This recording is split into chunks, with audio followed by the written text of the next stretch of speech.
के जो परिणाम थे वो कुछ इस तरह थे, जैसा कि शब्द से स्पष्ट है, शॉक, कम समय के मतलब तुरंत मिलने वाला। तो शॉक थेरेपी से पहला जो उसका परिणाम हुआ वो था कि साम्यवादी देशों की अर्थव्यवस्था तहस नहस हो गई। आपको याद होगा कि साम्यवादी देशों की अर्थव्यवस्था पूर्ण रूपेण सरकार के द्वारा नियंत्रित थी। अब साम्यवादी देशों की अर्थव्यवस्था तहस नहस इसलिए हो गई क्योंकि सरकारें खत्म हो गई, और ऐसी सरकारें जो एक पार्टी की थी, ऐसी सरकारें जिनका स्थिति पर पूरी तरह नियंत्रण था। अब जब ये सरकारें खत्म हुई तो साम्यवादी देशों की अर्थव्यवस्था पर इसका बहुत बुरा असर पड़ा। जहां पर समानता की बात होती थी वहां अब विषमता चल पड़ी और लूटपाट। जो लोग समानता के पक्ष में नहीं थे, जो लोग इस बात के काबिल थे कि वे अमीर बन सकें, संपत्ति अर्जित कर सकें या संपत्ति इकट्ठा कर सकें, उन्होंने बिना समय व्यर्थ किए लूटपाट मचाकर अपनी संपत्ति को बढ़ाया, अपने दायरे को बढ़ाया। और इस प्रकार परिणाम क्या हुआ कि साम्यवादी व्यवस्था की जो मूल विचारधारा थी, समानता, वो तो समाप्त हुई, इन देशों की अर्थव्यवस्था भी पूरी तरह टूट गई, पूरी तरह तहस नहस हो गई। दूसरा परिणाम शॉक थेरेपी का क्या हुआ कि ये जो इलाज किया गया इसमें लगभग 90% उद्योगों को सरकार से लेकर निजी हाथों को बेच दिया गया, और एक बार जब बेच दिया गया तो उसे वापस लेना सरकार के द्वारा नामुमकिन था, असंभव था। तो निजी हाथों में बेचा भी किनको गया? जो इसमें सक्षम थे, जो संबंधित लोग थे, जिनके पास प्रभाव था। प्रभावशील लोगों के हाथ में यह सारी संपत्ति, सारा उद्योग चला गया, और इस प्रकार 90% से ज्यादा का उद्योग अब निजी हाथों में चला गया। बिल्कुल स्पष्ट उदाहरण है कि साम्यवाद व्यवस्था पूरी तरह समाप्त कर दी गई। और जब निजी हाथों में ये उद्योग जाता है, इसका अर्थ ये हुआ कि इस उद्योग में होने वाले उत्पादन की कीमत व्यापारी तय करने के लिए स्वतंत्र हो गया। सरकार पर उसका कोई नियंत्रण नहीं रहा। इस निजी उद्योगों में कार्य करने वाले जो मजदूर थे, कर्मचारी थे, इनका वेतन आदि अब व्यापारी के हाथ में निर्भर हो गया। ये किसी भी बात के लिए विवश नहीं थे और स्वतंत्र थे, बल्कि वेतन तय करना, इनके कालखंड तय करना और आदि आदि अन्य चीजें। तो इस प्रकार हम कह सकते हैं कि 90% उद्योगों को निजी कंपनी के हाथों बेच जाने से पूरी अर्थव्यवस्था बदल गई। शॉक थेरेपी का तीसरा परिणाम, अब जब तहस नहस हो गई अर्थव्यवस्था, साम्यवादी अर्थव्यवस्था खत्म हो गई, सरकारी नियंत्रण चला गया, निजी हाथों में सब आ गया, तो गरीब लोग, नीचे के तबके के लोगों का क्या होगा? आर्थिक पुनर्निर्माण अत्यधिक आवश्यक था। इस आर्थिक पुनर्निर्माण में सरकार का कोई योगदान नहीं था, सरकार की कोई भूमिका नहीं थी, सरकार का कोई दखल, नियंत्रण, हस्तक्षेप था ही नहीं, क्योंकि अब सरकारें भी वैसी नहीं थी जो नियंत्रित कर सकें। साम्यवादी सरकार ऐसा कर सकती थी। साम्यवाद जाने से साम्यवादी सरकार चली गई, साम्यवादी पार्टी के जाने से अब निजी हाथों में ये सब चला गया, और पुनर्निर्माण, आर्थिक ढांचे का पुनर्निर्माण अब सरकार नहीं बल्कि बाजार की ताकतें तय कर रही थी। मार्केट तय कर रहा था कि हम किस दिशा में जाएंगे। मार्केट का अर्थ है व्यापारी, मुनाफाखोरी करने वाले लोग, जो लोग गलत कार्य करते हैं पैसे के बल पर, वे लोग, ये लोग अब तय कर रहे थे कि देश का आर्थिक ढांचा कैसा होगा। समानता, समता, ऐसे आदर्श तो इन मार्केट फोर्सेस की सोच से कोसों दूर थे। तो हम कह सकते हैं कि यह बड़े दुर्भाग्य की बात थी कि साम्यवादी शासन के बाद जो शॉक थेरेपी पश्चिमी देशों ने, जिसका नेतृत्व अमेरिका कर रहा था, उसने जो शॉक थेरेपी दी, उसके बड़े ही दुष्परिणाम हुए और जो समाज था वो दो टुकड़ों में बंट चुका था। ऐसा एक जो उच्च वर्ग, धनाढ्य वर्ग, और एक ऐसा निम्न गरीब वर्ग। बाजार पर निर्भर हो जाना, आर्थिक व्यवस्था का बाजार पर निर्भर हो जाना कतई अच्छा नहीं होता, और ये यहां पर शॉक थेरेपी के बाद हुआ। चौथा परिणाम, जो राज्य, जो सरकार, साम्यवादी सरकार, साम्यवादी विचारधारा इतने वर्षों से नियोजित ढंग से, योजनाबद्ध ढंग से जो औद्योगिक ढांचा बना रही थी और बनाई थी, जो इतने वर्षों तक जो परिणाम भी दे रही थी, वह ढांचा चरमरा कर टूट कर गिर गया, क्योंकि सभी चीजें अब निजी क्षेत्र में चली गई, व्यक्तियों के हाथ में चली गई, बाजार में चली गई। तो इतने वर्षों का नियंत्रित, राज्य द्वारा नियंत्रित औद्योगिक ढांचा अब नहीं रहा, और राज्य नियंत्रित औद्योगिक ढांचे के न रहने से इस उद्योगों से जुड़े हुए मजदूर, श्रमिक और अन्य कर्मचारियों का भविष्य बिल्कुल अंधकार में चला गया। त्राही त्राही मच गई, करोड़ों लोग बेरोजगार हो गए। पांचवा, रूबल। रूबल क्या है? जैसे भारत की करेंसी कहलाती रुपया,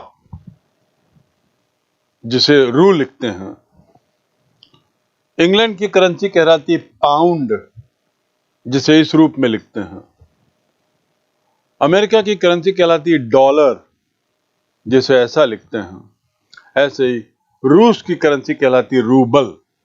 रूबल की जो वैल्यू थी, रूबल की जो कीमत थी, उसमें बहुत ज्यादा गिरावट आ गई। वैल्यू का अर्थ क्या है? जैसे यदि आज की हम बात करें तो भारत के 80 रुपए के बराबर अमेरिका का $1 होता है, या भारत के 100 रुपए के बराबर इंग्लैंड का £1 होता है।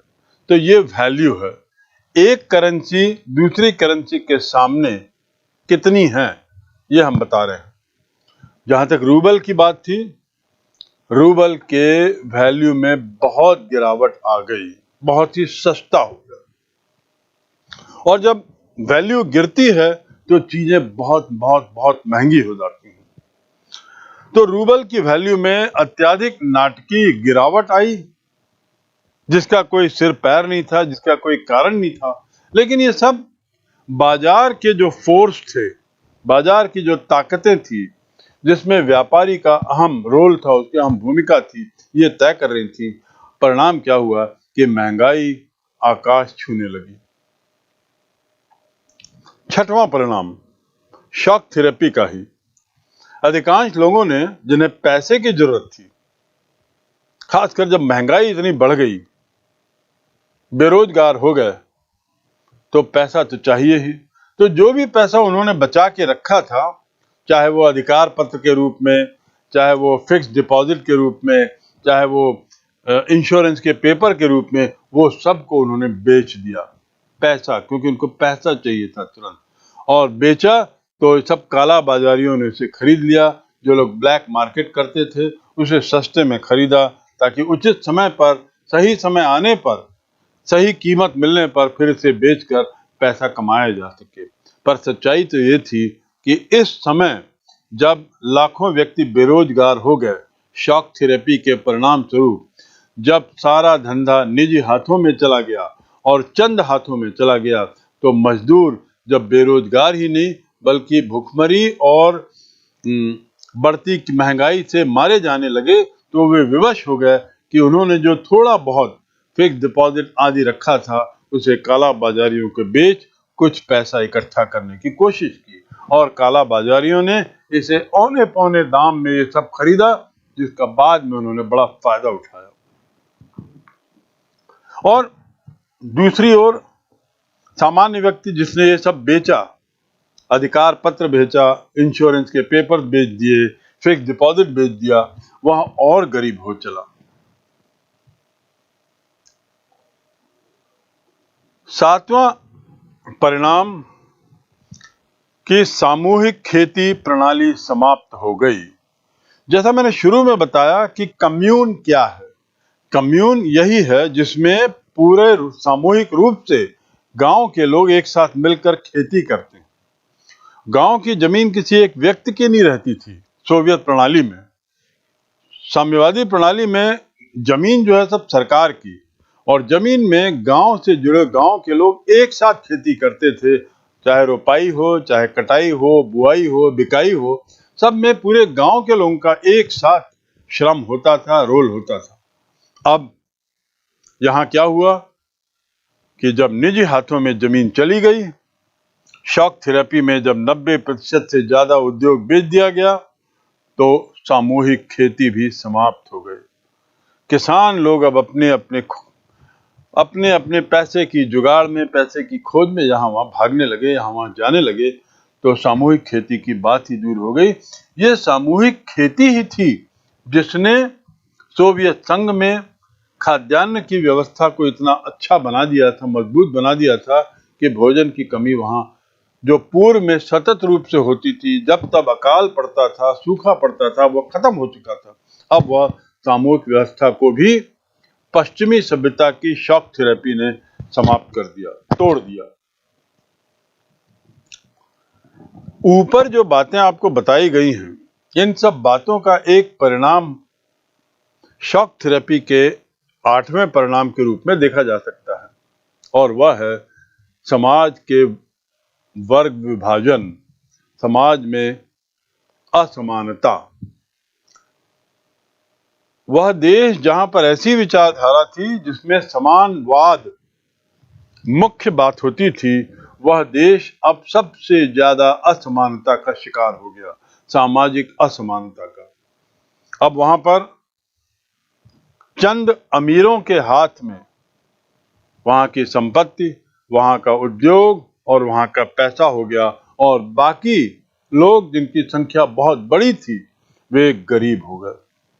तो शॉक थेरेपी के कारण अमीर और गरीब में अंतर बढ़ा, आर्थिक असमानता बढ़ी, और स्थितियां लगभग 1917 के रूसी क्रांति के पहले की ही होने लगी, जिसमें चंद लोगों के हाथ में, जो सत्ताधारी थे, उनके हाथ में, शासन के हाथ में प्रभाव था, और बाकी लोग बेचारे गरीब थे। वही बात अब फिर होने लगी, और अमीर और गरीब के बीच में आर्थिक असमानता दिनों दिन बढ़ती जाने लगी। 9वां परिणाम, मैंने काला बाजारियों की बात की, ऐसे ही माफिया भी आए। माफिया क्या होते हैं? किसी गलत कार्यों को करने वाले लोगों का गुट, जैसे हत्या आदि करने वालों का एक गुट, वो माफिया कहलाता है। जमीन आदि की लूटपाट करने का एक झुंड लोगों का गुट, वह माफिया कहलाता है। आतंकवाद करने का एक गुट, वह आतंकियों का माफिया कहलाता है। तो इस प्रकार माफिया का जन्म हुआ, और उन्होंने आर्थिक गतिविधियों को नियंत्रण में ले लिया। माफिया में कौन लोग थे? आर्थिक गतिविधियों को नियंत्रित करने वाले माफिया में वे लोग थे जो लोग आर्थिक रूप से बहुत संपन्न थे, अपना इतनी संपन्नता से पैसा आराम से वो लगाते थे, मुंह बोली उसकी कीमत पाते थे उस पैसे की, और मार्केट को अनाप शनाप तरीके से उसको रेगुलेट करते थे। दूसरे शब्दों में, सरकारी नियंत्रण आर्थिक व्यवस्था पर ना होने के कारण अब जो मार्केट है, अब जो बाजार था, वह बाजार की व्यवस्था, सारी आर्थिक व्यवस्था चंद लोगों के हाथ में आ गई।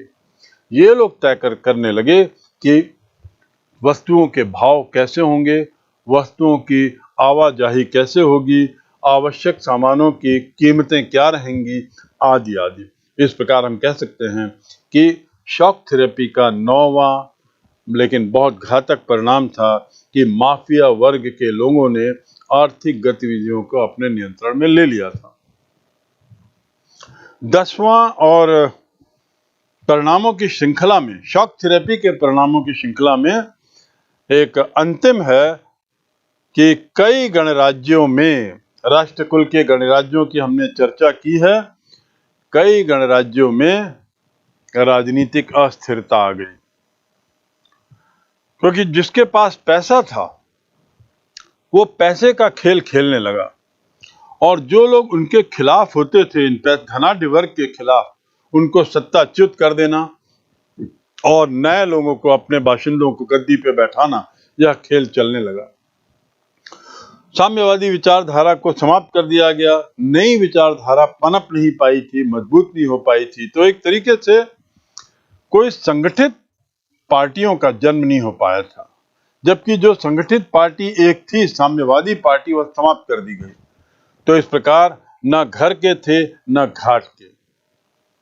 ऐसी स्थिति में सोवियत संघ के विघटन के बाद जो अस्थिरता आई, सरकारें जो गिरी, उठी, बनी, फिर हार गईं, बदलती रहीं, ये लगातार राजनीतिक अस्थिरता आने से कई देशों में आंदोलन शुरू हो गया, जनता नाराज हो गई, जन आंदोलन शुरू कर दिया, हिंसा पर उतारू हो गई, कई जगह तो गृह युद्ध भी हुए। ये सब क्यों हुए? राजनीतिक अस्थिरता के कारण। राजनीतिक अस्थिरता क्यों होने लगी? क्योंकि धनाढ्य वर्ग के लोग अब इन लोगों को अपने इशारों पर नचाने लगे। और धनाढ्य वर्ग कैसे बना?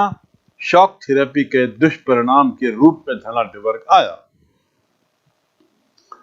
हिंसात्मक आंदोलन, जन आंदोलन, गृह युद्ध, इसका जिक्र तो हम पहले ही कर चुके हैं। दागिस्तान, चेचन्या आदि में क्या हुआ, ये इसकी एक चर्चा हम कर चुके हैं। ऐसा अन्य जगहों पर भी हुआ, जिसको विस्तार से यदि जाएं तो बहुत सारे कालखंड इन गतिविधियों को समझने में ही निकल जाएंगे। पर आपके लिए जानना जरूरी है कि शॉक थेरेपी का ही परिणाम था कि गणराज्य जो सोवियत संघ से अलग हुए थे, नए ख्वाबों के साथ, नए सपनों के साथ, नई उम्मीदों के साथ, वे अब राजनीतिक अस्थिरता के शिकार हो गए, जिसका कारण था धनाढ्य वर्ग और अन्य और कुछ विदेशी ताकतें भी, जो वहां के पेट्रोलियम, वहां के अन्य संसाधनों पर नजर रखी हुई थी और उसका फायदा उठाना चाहती थी। इनकी गतिविधियों ने एक तरीके से वहां पर बहुत ज्यादा हिंसा और गृह युद्ध की स्थिति ले आई और कई देशों में, इन कई गणराज्यों में हम देखते हैं कि आंदोलन और गृह युद्ध आरंभ हो गया। इस प्रकार शॉक थेरेपी ने पूर्व सोवियत संघ की राजनीतिक और आर्थिक व्यवस्था को सुधारने के बदले उसे और खराब कर दिया। ये बड़ा दुर्भाग्यपूर्ण था, क्योंकि शायद उनकी मंशा भी सुधार से कम, उन देशों के हित से कम, उसका दोहन ज़्यादा थी। और रूस जैसा देश, उसके सहित उसके जो अधिकांश देश थे, उनकी अर्थव्यवस्था, जैसा मैंने पहले बताया, लगभग 2000 के आसपास जाकर उनकी अर्थव्यवस्था अपने पैरों पर खड़ी हो पाई। लगभग 10 वर्ष लग गए। इन 10 वर्षों में खड़ा होने में इनको जो नवजीवन मिला, जो संजीवनी मिली, वो उतना IMF या वर्ल्ड बैंक के कारण नहीं। इनको नवजीवन, जीवन दान मूल रूप से उन्हीं के अपने संसाधनों के कारण मिला। रूस, अजरबैजान और इस प्रकार कुछ अन्य जो क्षेत्र थे, उसकी यदि हम बात करें, उज़्बेकिस्तान, तुर्कमेनिस्तान, तो यहाँ पर तेल, खनिज भंडार और प्राकृतिक गैस का प्रचुर विशाल भंडार था इन क्षेत्रों में, जिनके मैंने अभी नाम लिए। इनका दोहन और इनका विदेश में बिक्री, निर्यात, इससे इनको बहुत पैसा मिला, प्रचुर पैसा मिला। ये जो मध्य एशियाई क्षेत्र थे, जहाँ प्राकृतिक संसाधनों की प्रचुरता थी, बहुलता थी, विशालता थी, इन क्षेत्रों से पाइपलाइन के माध्यम से बंदरगाहों में जब इनको ले जाया जाता था, तो उसके लिए पाइपलाइनों की आवश्यकता की पूर्ति को अन्य गणराज्यों के माध्यम से पूरा किया गया। उनके क्षेत्रों से पाइपलाइन बिछाई गई और उस पाइपलाइन बिछाने की एवज में इन गणराज्यों को कजाकिस्तान, तुर्कमेनिस्तान, ताजिकिस्तान, उज़्बेकिस्तान आदि को इनको किराया मिलने लगा। परिणाम स्वरूप क्या हुआ कि अपने ही नैसर्गिक संसाधनों के बल पर इन्होंने अपना विकास किया और उस हद तक इनकी निर्भरता इंटरनेशनल मॉनेटरी फंड यानी अंतर्राष्ट्रीय मुद्रा कोष और विश्व बैंक, वर्ल्ड बैंक पर कम हो गए। वास्तव में कहा जाए तो वर्ल्ड बैंक और IMF ने जो शॉक थेरेपी के माध्यम से यहाँ की समस्या का इलाज करने का प्रयास किया, वह एक तरीके से गलत था और बहुत खराब साबित हुआ। इसके साथ एक हद तक विनिमय का काम भी पूरा हुआ, यानी सामान देने की एवज में ऐसी आवश्यक वस्तुओं का आयात जो इन क्षेत्रों की ज़रूरत थी। तो इस प्रकार शॉक थेरेपी का इलाज या शॉक थेरेपी की एवज में एक ऑल्टरनेटिव व्यवस्था भी इन देशों ने कर रखी थी, जिससे उन्होंने अपनी अर्थव्यवस्था को कम से कम 10 वर्ष बाद अपने बल पर खड़ा करने में स्वतंत्रता पाई। विघटन के बाद संघर्ष और तनाव, ये जो पूरा दौर है, शीत युद्ध के अंतिम वर्ष और उसके बाद के 10-12 वर्ष, ये बड़े ही कठिन काल रहे इन क्षेत्रों के लिए। आज भी यहाँ के कुछ क्षेत्रों में वही संघर्ष का दौर जारी है। और इसके कारण क्या हैं? चलिए थोड़ा सा हम इसका अध्ययन करें, थोड़ा जानने की कोशिश करें कि अधिकतर संघर्ष की आशंका वाले क्षेत्र जो सोवियत संघ में थे, वहाँ पर क्या हुआ। अनेकों गृह युद्ध हुए, अनेकों जातीय संघर्ष हुए और बहुत सारी बगावतों को भी इन क्षेत्रों ने झेला। गृह युद्ध, जातीय संघर्ष, हिंसात्मक गतिविधियां, बगावत आदि, और उसके साथ बाहरी ताकतों की दखल, इसने यहाँ की समस्या को और बढ़ा दिया।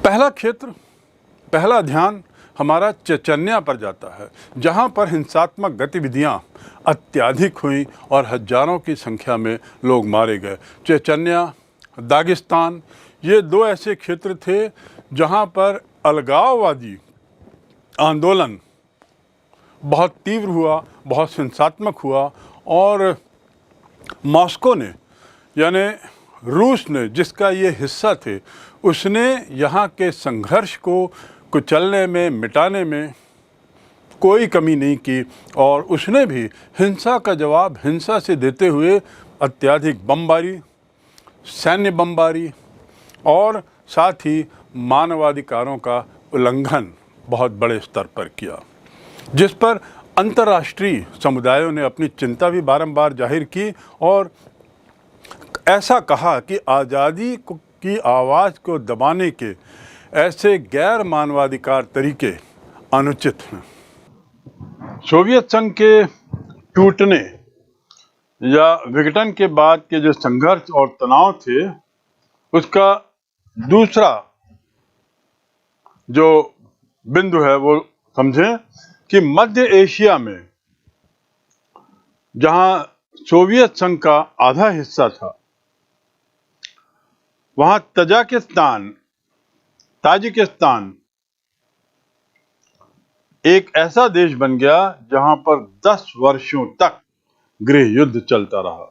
2001 से प्रारंभ हुआ गृह युद्ध 2011-12 तक चला और 10 वर्ष तक वह इस गृह युद्ध की, इस हिंसात्मक युद्ध की चपेट में ताजिकिस्तान रहा।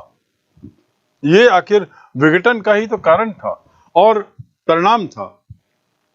और आखिर हिंसा आदि क्यों हो रही थी, इसका जिक्र मैं पहले कर चुका हूं। राजनीतिक लाभ के लिए कई गुट बन गए थे, साम्यवादी व्यवस्था हटने से वहां पे खाली स्थान हो गया था, रिक्त स्थान में भरने के लिए लोग अपना जोर लगाते थे और इसी में हिंसा और आंदोलन आदि होने लगे थे।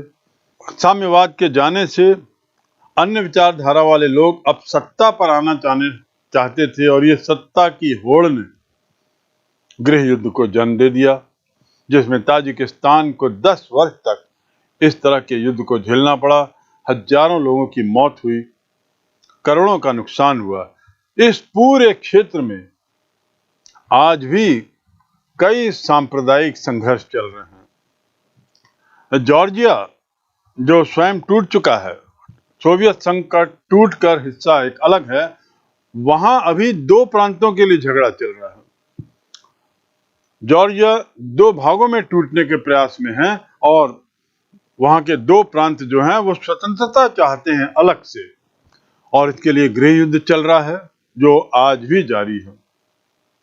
यूक्रेन, किर्गिस्तान और जॉर्जिया में जो भी शासन आता है उसे उखाड़ फेंकने के लिए फिर जनता आतंकवादी आंदोलन में उतर आते हैं, और इसमें निश्चित रूप से विदेशी ताकतों का या अन्य पड़ोसी गणराज्यों का योगदान तो रहता ही है। इन आंदोलनों को बढ़ावा देने में, अलगाववादी ताकतों को बढ़ावा देने में इनका योगदान तो रहता ही है, पर साथ ही वहां के लोगों की जो अपनी इच्छाएं हैं, लोगों की जो अपने सपने थे, जो सोवियत संघ के टूटने के बाद वो पूरा देखना चाहते थे, देख ना पाने के कारण उसका क्षोभ इस आंदोलन के रूप में, एक हिंसात्मक गतिविधि के रूप में और गृह युद्ध के रूप में सामने आ रहा है। तथ्य तो ये है कि आज भी सोवियत संघ के विघटन, जिसको 30 वर्ष हो चुके हैं, लगभग 30 वर्ष बाद भी उस क्षेत्र में शांति नहीं है और दिन प्रतिदिन, रोज ब रोज हिंसा, आतंकवाद और इसकी आवाज, इसकी घटनाओं के उदाहरण बारंबार वहां आते रहते हैं। और ये सब क्यों? अलगाववादी तत्वों के कारण, क्योंकि वहां के कुछ लोग हर देश में अपना स्वतंत्र होना चाहते हैं। तीसरा बिंदु, संघर्ष और तनाव को लेकर यहाँ के जो कई देश हैं, इन कई देशों के बीच में और एक देश के अंदर कई प्रांतों के बीच में नदी जल आदि के लेकर भी बड़े झगड़े हैं। भारत में भी वैसे देखा जाए तो भारत के कुछ राज्यों के बीच में नदी के पानी को लेकर झगड़े हैं, पर केंद्र सरकार की ताकत इतनी मजबूत है कि इन झगड़ों को गृह युद्ध या हिंसात्मक दंगों के रूप में बचाने से रोकने में सक्षम रही है। लेकिन दुर्भाग्य से सोवियत संघ के विघटन के बाद, सोवियत संघ के टूटने के बाद वहां जो स्थितियां पनपी, जिसने राजनीतिक अस्थिरता को जन्म दिया और बढ़ावा ही दिया, वहां पर केंद्रीय सत्ता के कमजोर हो जाने का परिणाम यह हुआ कि 2 देशों के बीच में नदी के पानी को लेकर झगड़ा होता है, हिंसा हो जाती है, और कई बार तो देश के अंदर के ही 2 भागों के बीच में पानी को लेकर झगड़ा होता है। और क्योंकि राजनीतिक अस्थिरता है, केंद्र में ताकत नहीं है, ये झगड़े एक बड़ा विकराल रूप ले लेते हैं। कई बार तो दुर्भाग्य से नदी पानी को लेकर भी, नदी जल को लेकर भी आपस में कई लोग भिड़ते रहते हैं। इन सारी बातों की वजह से अस्थिरता का माहौल और आम आदमी का जीवन अत्यधिक दूभर हो चला है, कठिन हो चला है, और दिन प्रतिदिन स्थितियां बिगड़ती ही जा रही हैं और कई बार ऐसा लगता है कि पूर्व का सोवियत संघ, जिसमें ये सारे देश सम्मिश्रित थे, वह ज्यादा बेहतर दुनिया थी बजाय आज के, जब स्वतंत्रता, तथाकथित स्वतंत्रता के नाम पर ये देश कई टुकड़ों में बंट चुके हैं और उसके नागरिक एक दूसरे पर मार काट मचाकर शांति की खोज में निकले हुए हैं। संघर्ष और तनाव को लेकर जहां इन देशों में बहुत ज्यादा अस्थिरता का माहौल और आम आदमी का जीवन दूभर हो गया है, वहीं दूसरी ओर कुछ क्षेत्रों के नैसर्गिक भौगोलिक संसाधनों का दोहन, उसको लेकर भी बहुत झगड़े और तनाव है। मध्य एशियाई गणराज्यों में हाइड्रोकार्बन, जिसमें पेट्रोलियम प्रोडक्ट्स आते हैं, गैस हैं, आदि आदि, इन संसाधनों का विशाल भंडार है। दुनिया के सबसे ज्यादा बड़े भंडारों में से कुछ भंडार यहाँ हैं, जिनकी कीमत करोड़ों अरबों में होगी और असीमित भंडार हैं। इन भंडारों से निश्चित रूप से, इन भंडारों की उपलब्धता से, इन भंडारों के दोहन से निश्चित रूप से इन भंडारों के जो देश हैं उनको आर्थिक लाभ तो हुआ है। इन देशों को बहुत फायदा हुआ है जहां ये भंडार हैं, क्योंकि पेट्रोलियम प्रोडक्ट और गैस की पूरी दुनिया में जरूरत है और मुंह मांगी कीमत मिलती है, तो इनको इससे फायदा तो हुआ। लेकिन इसका दुष्परिणाम ये हुआ है कि इन क्षेत्रों पर कुछ विदेशी ताकतों की, लोभी ताकतों की, बाहरी ताकतों की, बाहर की तेल कंपनियों की बड़ी नजर है। ये लोग जब तब मौका ताड़ते रहते हैं कि कब यहाँ की स्थितियां बिगड़े और इन तेल भंडारों पर उनका कब्जा हो। दूसरे शब्दों में, ये लोग सतत रूप से इस प्रयास में रहते हैं कि इन देशों की स्थिति, राजनीतिक स्थिति, आर्थिक स्थिति बिगड़े। और जब सतत रूप से ऐसा प्रयास किया जा रहा है तो निश्चित रूप से वहां पे तनाव की स्थिति तो हो ही जाएगी। जो तेल कंपनियां हैं अलग अलग, ये भी इस झगड़ों में शामिल हैं। कीमत के घटाव बढ़ाव, मात्रा, पेट्रोलियम की मात्रा के उत्पादन मात्रा को लेकर, उसकी कीमत को लेकर इनके बीच में बहुत झगड़े होते रहते हैं, जिसने भी बहुत तनावों को जन्म दिया है। एक तरीके से आर्थिक लाभ शायद इन देशों को कम हुआ, उसके बदले आपसी स्पर्धा का अखाड़ा यह ज्यादा बन गया है। तेल कंपनियों के बीच की आर्थिक प्रतिस्पर्धा, आपसी प्रतिस्पर्धा और साथ ही दूसरे देशों के साथ यहाँ की जो कंपटीशन है, जो प्रतियोगिता है, जो प्रतिस्पर्धा है, उसने बहुत ज्यादा तनाव को बढ़ा दिया है, इसका अखाड़ा बना दिया, युद्ध का मैदान बना दिया है। ये क्षेत्र दुर्भाग्य से रूस, चीन और अफगानिस्तान से सटे हैं, जैसा आप देख सकते हैं, और पश्चिमी एशिया से नजदीक है। ये वो क्षेत्र हैं जहां पर अमेरिका सतत रूप से अपनी निगाह बनाए रखता है, क्योंकि अमेरिका का अपना इंटरेस्ट है।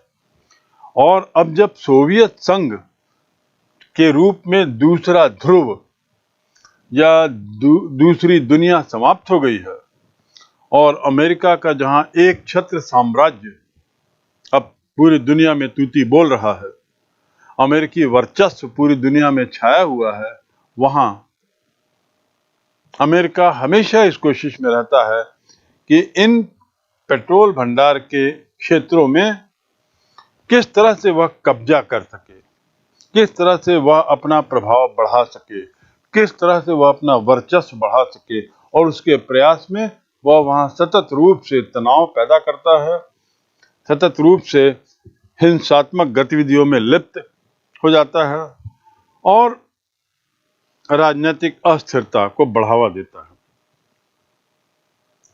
इस क्षेत्र में, जैसा मैंने बताया कि पेट्रोल वाले क्षेत्र रूस की सीमा से लगे हुए हैं, चीन और अफगानिस्तान से सटे हुए हैं और पश्चिमी एशिया से नजदीक हैं, जहां अमेरिका अपना सैनिक ठिकाना बनाना चाहता है। आपको याद होगा कि अमेरिका ने अपने सैनिक ठिकाने बनाने के लिए कई बार मिडिल ईस्ट, मध्य पूर्व एशिया में कुछ न कुछ ऐसी हरकतें की हैं जिसने विश्व शांति को बहुत खतरा पहुंचाया। विश्व को कई बार युद्ध के कगार पर खड़ा कर दिया, चाहे वो इराक हो, चाहे सीरिया, लेबनान, ईरान आदि आदि।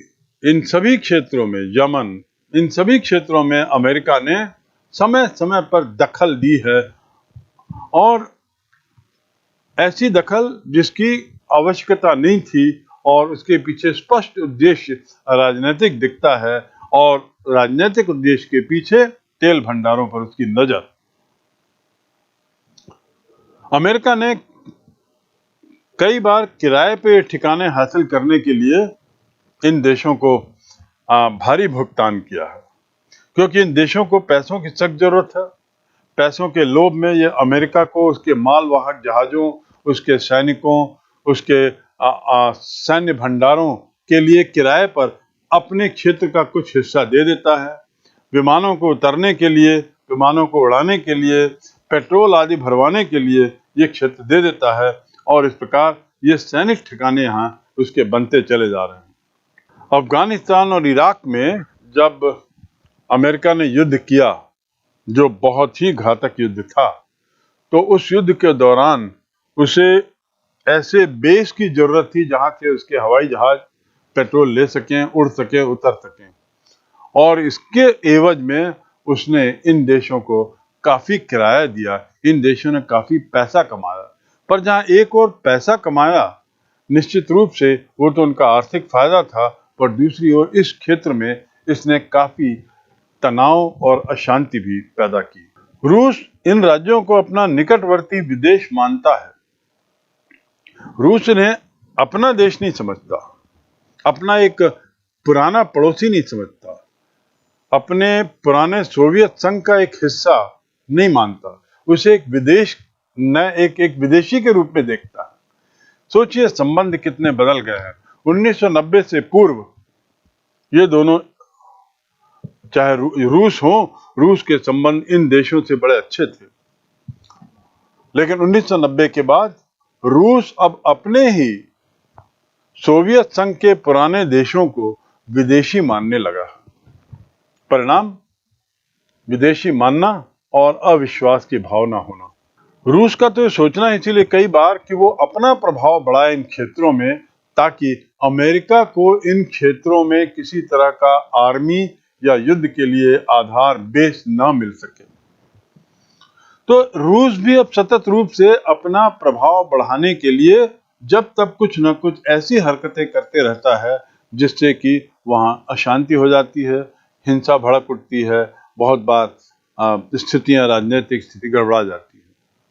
तो देख सकते हैं कि कैसे एक गतिविधि हिंसा को जन्म देती है, हिंसा कैसे दूसरी, तीसरी, चौथी गतिविधियों को जन्म देती है, और इस प्रकार हम देखते हैं कि 1990 के विघटन के बाद से आज तक पूर्व सोवियत संघ पूरे भौगोलिक क्षेत्र में बड़ी अस्थिरता बनी हुई है, तनाव के क्षेत्र बना हुआ है। ये खनिज तेल जैसे जो संसाधन हैं, उसकी उपलब्धि के कारण, उसकी उपलब्धता के कारण चीन भी यहाँ पे नजर लगाए हुए है। रूस तो है ही, अमेरिका तो है ही, लेकिन अब यहाँ चीन भी, उसकी भी नजर है कि उसे भी इन तेल भंडारों, इन गैस भंडारों, इन संसाधनों का कुछ फायदा, की उपलब्धता का फायदा मिले।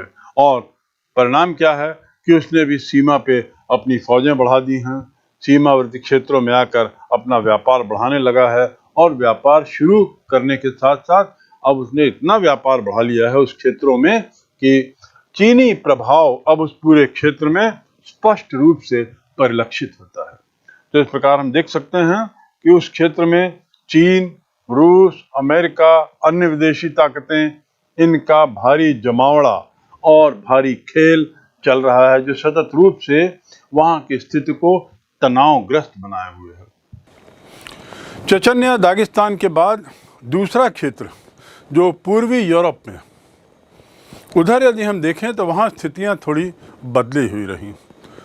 चेकोस्लोवाकिया, जिसका जिक्र पहले किया गया है, जो वार्सा पैक्ट के तहत सोवियत गुट का एक हिस्सा था, वह शांतिपूर्ण दो भागों में बंट गया। एक क्षेत्र कहलाया चेक और दूसरा कहलाया स्लोवाकिया। यहाँ पे शांतिपूर्ण रूप से दोनों क्षेत्र बंट गए, लेकिन सबसे ज़्यादा संघर्ष पूर्वी यूरोप में जो हुआ वह क्षेत्र कहलाता है युगोस्लाविया। ख्याल रखेंगे, युगोस्लाविया का ही क्षेत्र था जिसने प्रथम विश्व युद्ध को जन्म दिया, वहाँ की घटनाओं ने। वही युगोस्लाविया आज भी विश्व के लिए, विश्व शांति के लिए एक बहुत बड़ा खतरा बना हुआ है। और ये वही युगोस्लाविया है जहाँ के मुखिया गुस्ताव मार्शल टीटो, ये गुट निरपेक्ष आंदोलन के एक प्रणेता रहे थे, और उनकी मृत्यु के बाद युगोस्लाविया के अंदरूनी संघर्ष ने वहाँ पर बहुत हिंसात्मक गतिविधियाँ की, और बाल्कान राज्य होने के नाते बाल्कान क्षेत्र के अन्य राज्य भी उससे जुड़ गए। और 1991 आते आते युगोस्लाविया कई भागों में टूट गया। बोस्निया, हर्जेगोविना, मालदीवा और उसके साथ ही स्लोवानिया, क्रोएशिया, इन लोगों ने अपनी स्वतंत्रता घोषित कर दी और टुकड़ों के समाप्त होने की गुंजाइश बढ़ती जा रही थी। अंततः कोसोवो, जो वहाँ का एक क्षेत्र है, वह कोसोवो इतना ज़्यादा हिंसात्मक गतिविधियाँ देख चुका है कि संयुक्त राष्ट्र अमेरिका को और बाद में संयुक्त राष्ट्र संघ दोनों को इसमें दखल देना पड़ा, और वहाँ पर अपनी शांति सेनाएं वहाँ पर स्थापित करनी पड़ी। युगोस्लाविया के जातीय संघर्ष को, गृह युद्ध को दबाने के लिए संयुक्त राष्ट्र अमेरिका की फ़ौज ने भी वहाँ बहुत ज़्यादा बमबारी की। अंतिम बिंदु इस बात पर वह यह है कि दिसंबर 1991 आते आते इन क्षेत्रों में इस प्रकार दमन, विद्रोह, हिंसा, जातिवादी संघर्ष, गृह युद्ध, सैन्य दखल और बमबारी आदि का काफ़ी बोलबाला हो गया। ये यहाँ पर मानवाधिकार, अलगाववाद, इसके दौर से इस क्षेत्र को गुजरना पड़ा।